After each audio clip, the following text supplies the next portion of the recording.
Hi guys, আসসালামু আলাইকুম, welcome to my blog. তো আজকে হচ্ছে গিয়ে 5 নাম্বার সেহরি খাওয়ার জন্য উঠে গেছি। আর এটা হচ্ছে গিয়ে আমার লাস্ট ব্লগ, যাই হোক। তো এখন হচ্ছে গিয়ে আমরা সেহরি খাই, তারপর তোমাদের সাথে দেখা হচ্ছে। By bye. তো গাইস, আমার সেহরি খাওয়া শেষ, গরুর মাংস আর হচ্ছে খেজুর খাইছি। তো কালকে দেখা হচ্ছে একেবারে। Bye bye. তো guys, good afternoon, good morning বললে চলে না। আর যাই হোক, তুমি এখন দেখতেছো যে আমি শুরু করলাম কোথায়, শেষ করতেছি কোথায়, রুম। আসলে এটা হচ্ছে কি আমার চাচিদের রুম। আর এখন হচ্ছে কি আমি এই আলু রুটিটা বানাতে আসছি, কেননা আমার আব্বুর নাকি এই আলু রুটিটা অনেক ভালো লাগছে, তার জন্য আমি তোমাদেরকে একটু ভাবলাম যে একটু রেসিপি দিয়ে দিই ছোটো করে। তো চলো ভিডিওটা শুরু করা যাক। শুরুই তো আছে ভাই। আর কালকে সেই সময় বেশি ভিডিও করতে পারি নাই, কেন জানি না। সো কালকে সেই দেখেছিলাম গরুর মাংস, তোমাদেরকে শেয়ার করে দিই। গরুর মাংস খাইছি, তারপর খাইছি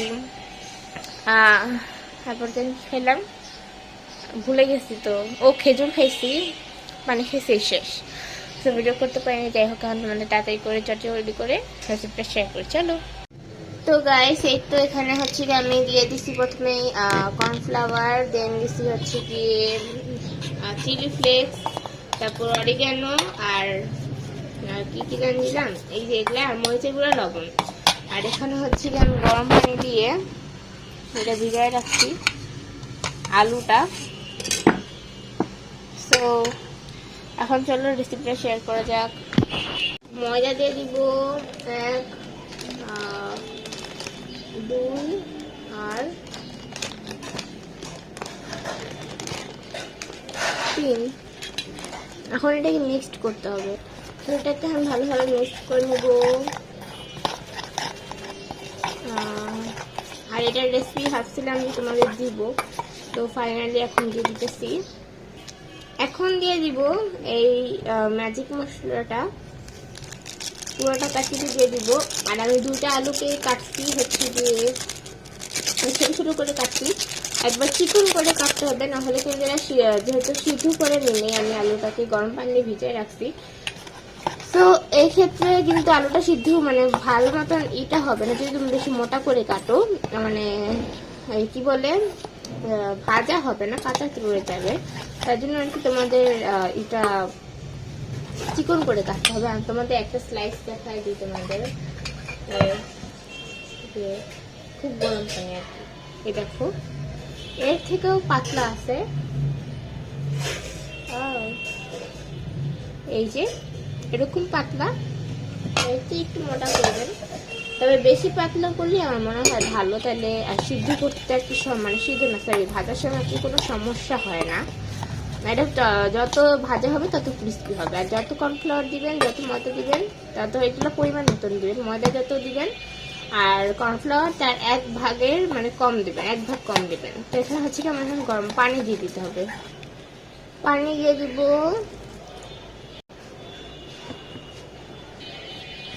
তো গাইস, এই তো খুব সুন্দর হবে। এখন এটাকে মিশিয়ে নিতে হবে ডোটাকে সুন্দর করার জন্য। এটা কিন্তু এখন ময়দার মতন এই হয়ে যাবে, যেটা মানে রুটি করার জন্য ছেনা হয়।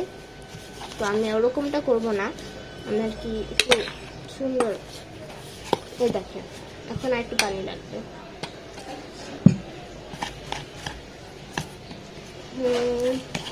এটা তোমরা হাত দিয়েও করতে পারো, মনে হচ্ছে হাত দিয়ে বেটার হবে, তবে দেখি কতক্ষণ পারি।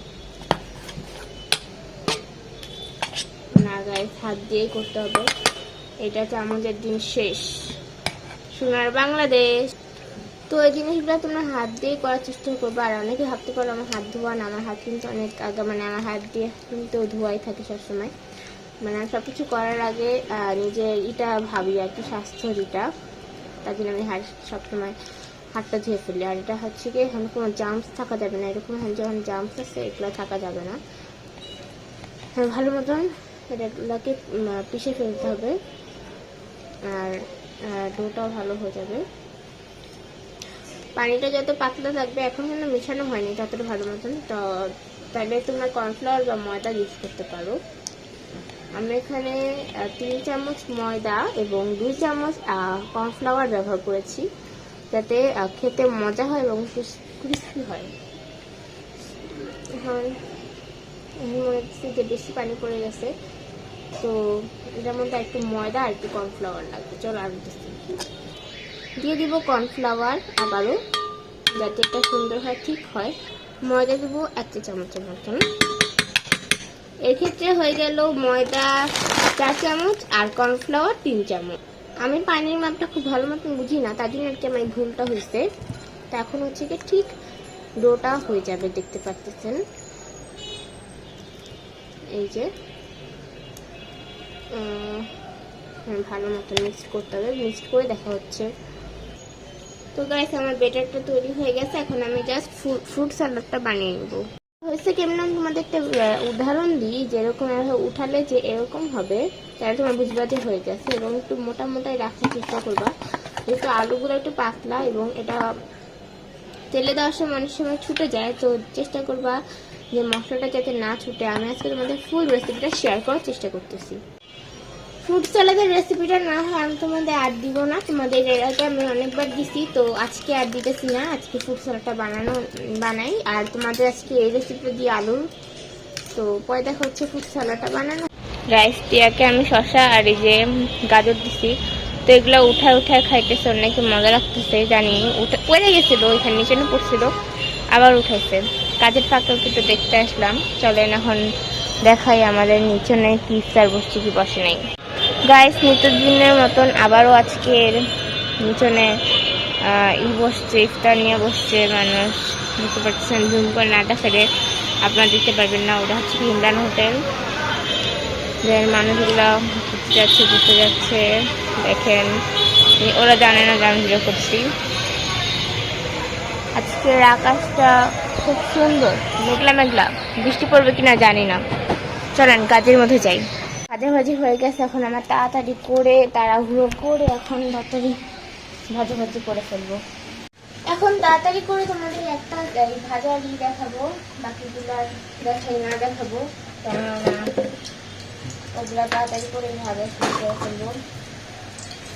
যে গরম পানি এখন এটা রেখে দিব, গরম পানিটা ফেলাই দিব।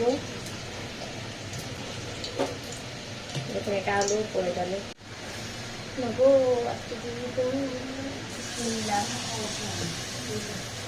এটা ভাজা হোক।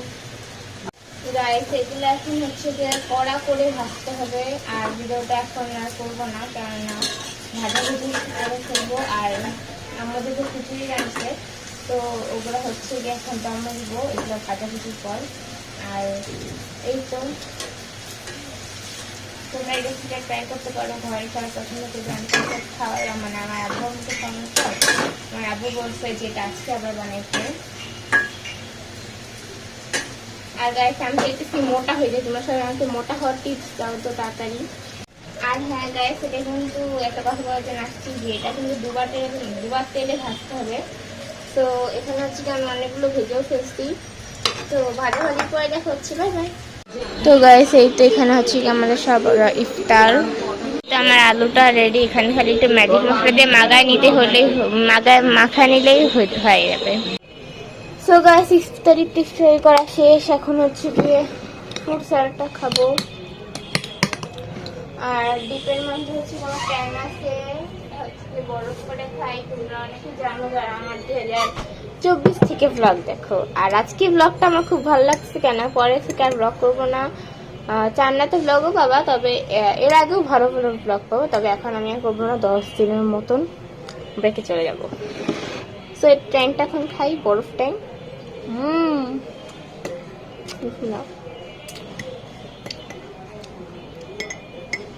ঠান্ডা। এমনি কে খাওয়া অবশ্যই কারণ করবো। আমার এমনি ট্যাং খেতে ভালো লাগে না, বরফ করে খেতে ভালো লাগে।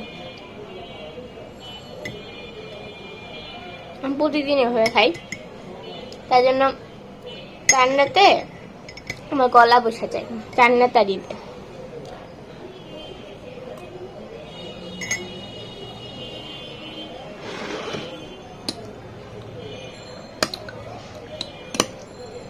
আর গাইস তোমরা সবাই কমেন্ট করবা যে মোটা হওয়ার টিপস দিবা। আমি আজকে মোটা হইতে চাইতেছি, কেন আমার শুকনো থাকতে খুব বিচ্ছিরি লাগতেছে। মোটা হলে একটু ফর্সা ফর্সা লাগবে, সুন্দর সুন্দর লাগবে, ঈদের মতো সুন্দর লাগবে। আমার মা বোনরা বলতেছে যে তুমি মোটা হও মোটা হও, মোটা হবোটা কেমনে ভাই?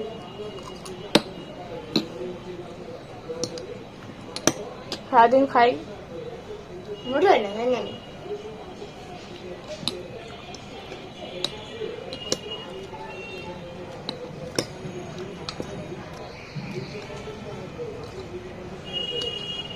আমার বোন বলছে যে তুই বেশি বেশি করে চকলেট খাবি, তাহলে মোটা হতে পারবি।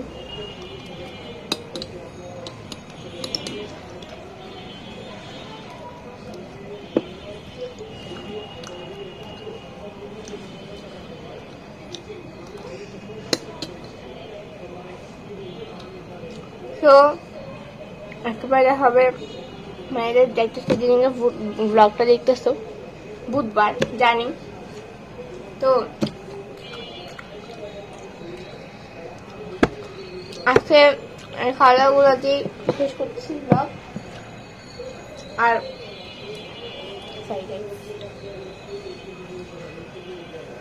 তো আজকে ব্লগটা আমি এই খাওয়া দাওয়াগুলো দিয়ে শেষ করতেছি।